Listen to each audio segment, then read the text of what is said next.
Now we are Marvin. recording. Marvin. This is a clapper. Clap, clap, clap, clap. I have to clap, which you might not know, Marvin, but in British English means I've got secondary tongue-related disease. Got the clap. John's got the clap. A clap. How's the book going, John? Nearly done, mate. It'll be uploaded to Amazon before tea time today, and then it's just a matter of them saying yay or nay. They'll say yay. There's nothing controversial in it, not as far as they're concerned. And then it'll just be getting people to buy it and get it into their hands, and they'll say how fucking amazing we are. One of the questions. Go on. So by the time they're listening to this podcast, it should be out. On Monday, yes. By the time they listen to this on Monday, they should have read it and should be putting all of the shit to work for them, because it will. They'll be listening to this Friday. This is for tomorrow. Fuck. Oh, in which case, yes. Oh, I apologise then. By the time you're listening to this, which will be Friday,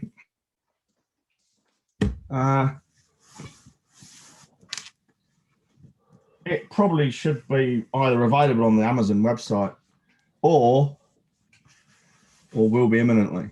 And as soon as it is, you can read it, and it'll be about 110, 120 pages, maybe a little bit more. But it's dead easy to read. It's in my usual style, and it will change your fucking life and business if you let it. You know, I've lied. I said at the beginning of the book, it's not a how-to book, but I also thought I want to give them something to do. So there's 9 accelerators in the model, and I've given them a quick how-to for each fucking accelerator. So if they just do those 9 things, even if they don't hit the fucking website, never pay us a penny, don't even do the Business Accelerator, if they just take those 9 fucking simple actions, they will get results. Most people won't, because they're chicken shit. And here's just one. I'm going to go through it now. Okay, it's the first thing we kind of talk about, really, and that's seamless promotion. It's what we're talking about now. It's one of the 9 accelerators in the attract driver. And the question that gives rise to seamless promotion as an answer is the ultimate question for seamless promotion. And here it is. Are you ready? You sitting comfortably, children? It is, what deliberately targeted methods do you have to get in front of your ideal prospective clients and get them keen to engage in a dialogue with you? Now, of the answers to that, you answer that on a scale of 1 to 10, all right? And the lowest answer of 1 is we don't. It's random. We have nothing. We know nothing. Okay. Probably a bit before your time, that, isn't it? It sounds like something from Sopranos or something. No, it was Andrew Sachs, who was Manuel, the Spanish waiter in Fawlty Towers, long before you were a glint in your father's eye, even. Halfway down, so you're kind of near, is we make an effort when we need the work, but mostly we just take what comes, which is most people. Most tradesmen just take what comes. The phone rings, they get referred, they get an inquiry on the website, on LinkedIn, something like that. You keep fading in and out, mate. You're muted. I know. There was some background noise, so I muted myself. All right. And then those guys and girls who've really got it fucking pegged, really got it nailed down tight. It's as tight as a fucking duck's arse in the Atlantic, you know? Everything's tightly choreographed. They score 10. But so most people score, well, you'd hope most people would score about a 5, but they score about a 3 or a 4. And they are in what we call the amber zone. So they really need to work on this. And here's what they do. Okay, if they want to fix this, what they can do is, hang on a minute. Oh, fuck, why is this playing up like this?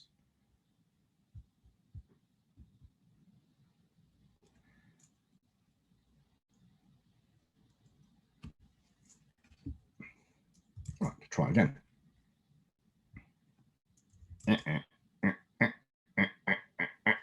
It's the computer saying no. Right. What deliberately targeted methods? All you got to do is focus on one. Pick one. What deliberately targeted methods? Now, for most people, tradesmen, they're going to be working locally, aren't they? Yeah. Yep. You're not talking about subbies here, traveling from Liverpool to fucking Leicester to do a job. We're talking about plumbers, carpenters, brickies, painters and decorators working in the local area. For most people, the low-hanging, easy fruit for them to pick is going to be in infiltrating local Facebook groups. Now, I'm not going to talk about how to do that here. One, I don't really know how to do it because that's not my job. That's your job. Yeah. And the second thing is get the book, follow the links to the resources on the website, and Connor will have a video there for you showing you exactly how to do it. Yeah. That's the deal.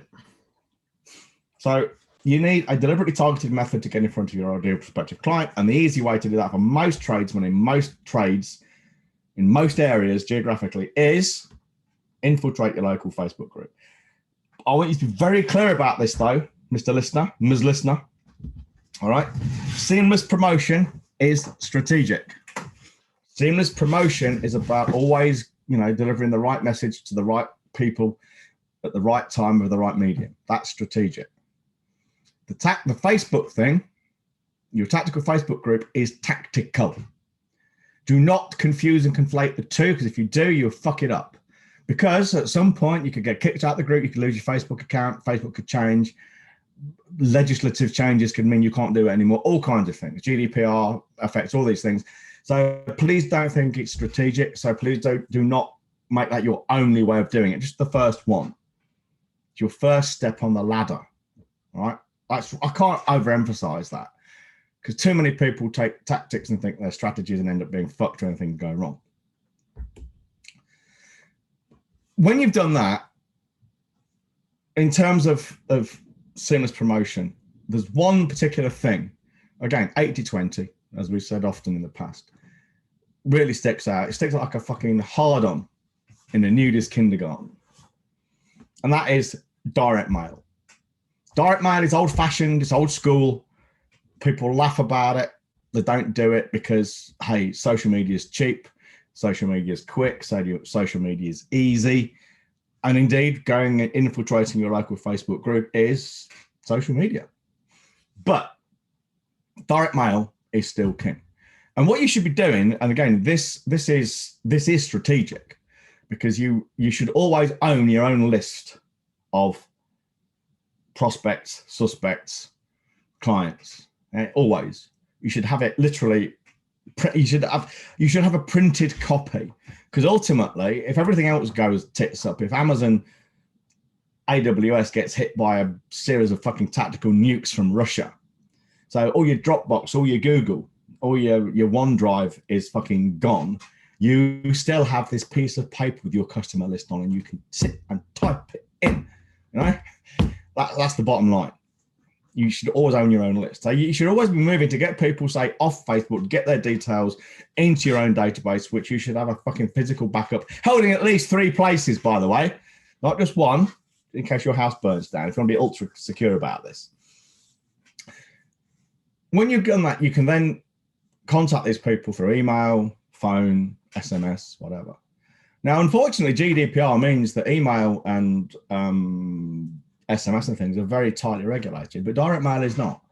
The GDPR rules in the UK on direct mail are very, very relaxed. Direct mail is still king. Yeah. And here's 5 reasons you should be doing direct mail, everyone.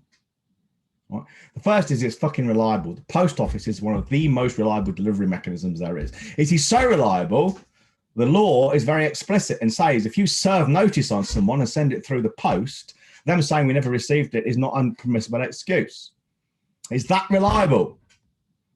The law basically says if you post it, that's the same as them receiving it. You don't have to have a signature. Often helps if you do, but you don't need one. Saying we didn't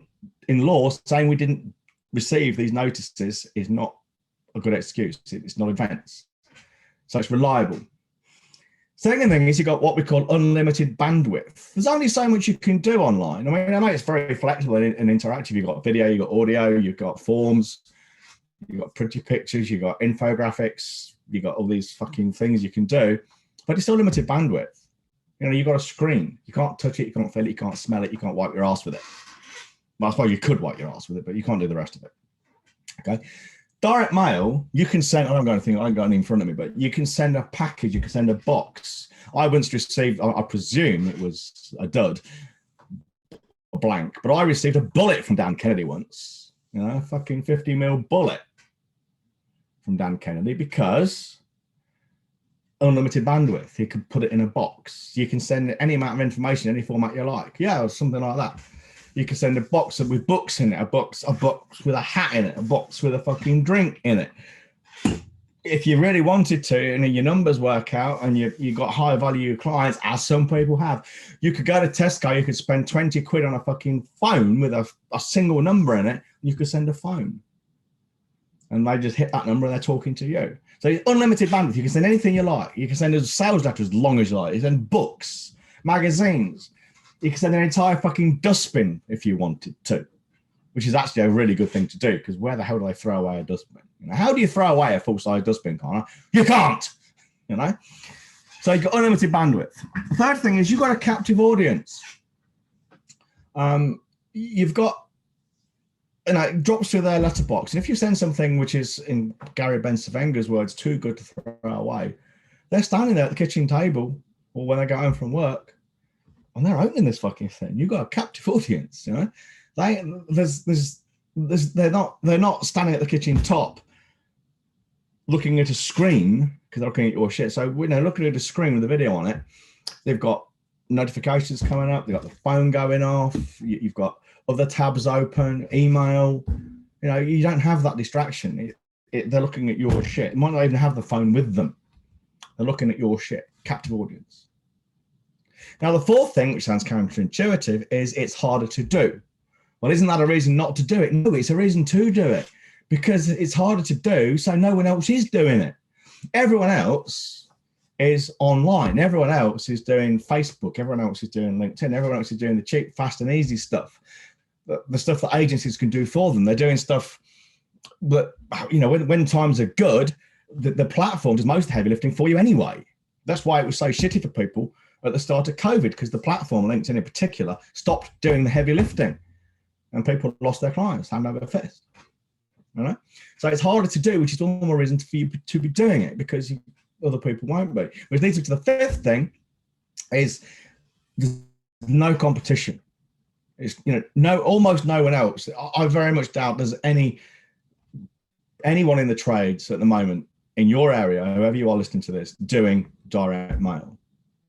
I guess that the most competition you're going to get in anything like direct mail, I mean printed mail here, is going to be somebody maybe dropping flyers. That's probably the most you're going to get. Flyers and the windscreen wipers, possibly. But mostly it's going to be all online. Everyone's going to be doing it online. Maybe a sign at the side of the road where you're doing a job, and referrals. Very few people are going to be doing targeted, specific direct mail. And here's what you could be doing. You know, I'm going to give this one away for free. You can find it online if you wanted to, so it's not like it's proprietary. But here's what you could do. I can't remember what Dan Kennedy calls it, but it's a thing and people do it all the time. And we try, I don't know whether he did it or not, we were encouraging our kitchen guy to do it. Imagine you fit in a kitchen, right? Number 5, Mrs. Jones at number 5 has the kitchen done.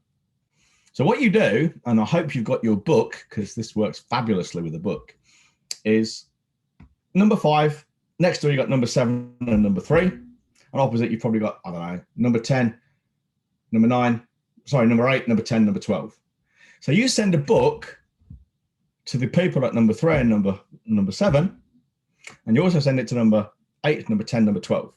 And you send a copy of your book, maybe some photos of Mrs. Jones at number 5's kitchen, and say, we've just done a kitchen for number 5, Mrs. Jones. You may have seen us out there. This is what it looks like. If you'd like us to come and quote for yours, ring this number. something along those lines. It works magnificently because we all like to know what other people's kitchens look like, if you win anyway. And, Mrs. fucking Smith, Mrs. Brown, Mrs. Davis at number 8, number 10, and number 12, they don't want Mrs. Jones at number 5 having a better kitchen than they've got. They will see that kitchen and think, oh my God, I want one of that. I want a better one than that. And that's what they would do. Shallow? Yes. Fucking shallow as fucking shallow gets. Effective? Oh, yes. It works. It does. It just fucking does. And you might not get every single one, but imagine you could spend a lot of money because your conversion rate for every kitchen you fit, you maybe send 5 of these expensive boxes, and maybe you send something less expensive to the rest of the street. But those 5, the 3 opposite and the 2 next door, you send something pretty fucking substantial to. No one else is going to be doing that, and you've only got to get one convert. And if you're putting your prices up, say like our plumber guy's doing, so he's selling a 4K bathroom at 7K. If you're doing those kinds of numbers, so your profit is more than quadrupled, then you can afford to spend 20 quid on a fucking box of shit to send at number fucking 8, 10, 12, 3, and 7. What have I just given them there, Colin? Too much, in my opinion. Yeah, I could charge. If you'd come to me for an hour's phone call and spent €1,500 on an hour's phone call with me, and I'd just run you through that with a bit more detail, you'd have got more than your money's worth. Yeah, and the thing is, they'd be more likely to take action because they would have paid for the phone call, where most people were just freeloaders. How many people are going to listen to this and not do anything? All of them are in. Well, apart from one. Anyway, that's it. I'm done with that. And now I'm not going to do a 1 minute hate. No, I am going to do a 1 minute hate. You sure? No, I'm not going to do a hate. I'm just going to do a fucking bit of a rant. Hey? You're just going to do a rant. Yeah, I can't be bothered with the house. So fucking tired. Oh, we fucking, this morning, right? I mean, April the 1st. So, well, I haven't seen any April Fools. I haven't done any. I think the cat might be pissed off because she might have thought it was an April Fool's. Took the cat this morning to the vet to have her put down. I forgot about that. I bet she thought, we're going out in the car. Poor little thing. She was quite rare, actually. She was a ginger she cat. Ginger cats are not normally female. And she must have been 18 if she was a day. Sarah had her when we met, so she's at least 16. So she was fully grown, so she's at least 17 and a half. But she was pissing blood everywhere. She was all skin and bone at this point. She poor little thing. Took her to the vet, had her put down. Just off she went. Like that. She's out in the fucking shed now, waiting to be buried. And that's how my day started. Well, it started at 7 o'clock, getting up, came to work on the book, fucking vet to the cat. In you go. Back to the fucking desk. So that was my day. So I'm not going to fucking rant. But what I'm going to say is today is the first day. So tomorrow will be the second. Today you're listening to this is going to be World Autism Acceptance Day, Autism Awareness Day. Today is the beginning of Autism Awareness Month. Now, what I will say about autism acceptance is this. The people, in my opinion, who go on about autism acceptance are assholes. I want autism awareness, which is in direct opposition to most autistic people. Most autistic people want accepting. Most autistic people are going to be really fucking unhappy if they base their value of their self-worth and their happiness on being accepted by neurotypicals. Because you know what? It ain't going to fucking happen. It ain't going to happen. What I find, and you may have seen my post this morning, what is going to happen is we're going to spend the next 30 fucking days with a bunch of neurotypicals telling us how we really experience autism and how we should experience autism. And they're wrong. Yeah? This is what you get when you ask for acceptance. You know, I just want people to be aware of it and they can accept it or fucking reject it as they please, you know, because I'm not basing my own experiential happiness and life on other people's acceptance. This is what autism means, and what it means if you're gonna have any kind of relationship with me, business or personal. If you don't like that, you go fuck yourself. I don't give a shit. I can't change. I don't want to change. Yeah, even if I could. We wouldn't change you for the world. You'd rather change your underpants, wouldn't you? Actually, the African press agree with you, didn't they? Yeah. Yeah, get this right. I'm so fucking popular to the listeners. I'm so fucking popular. Even people in Nairobi, even people in fucking Nairobi are listening to me going, that guy knows what he's talking about. I've been in the States. I'm famous, me. Correct me if I'm wrong as well. Rather than acceptance, you also just want people to have a better understanding. Because most people, I think, completely misunderstand and stereotype quite heavily. Yeah, I mean, I think that really comes under awareness. I mean, understanding is a tricky one because nobody will ever understand unless they're autistic themselves. In which case, there's no point in explaining to them because they know. Yeah. It's like saying it's like saying us trying to understand how a woman feels when she desperately wants a baby, or how a woman feels when she's got PMT. We can accept the behaviour, or we can kind of say, well, I can't relate to it in any way, shape, or form, but I know it's true from what you tell me, and I'll do my best to accommodate it. I don't understand why you're getting so upset about wanting a baby, but I can see it's real. So we can't, in the same way, no one will ever understand what it's like to be autistic unless they're autistic themselves, and then you don't need to explain it to them. Women don't need to explain to each other how they feel about PMT, or PMS, or whatever it's called.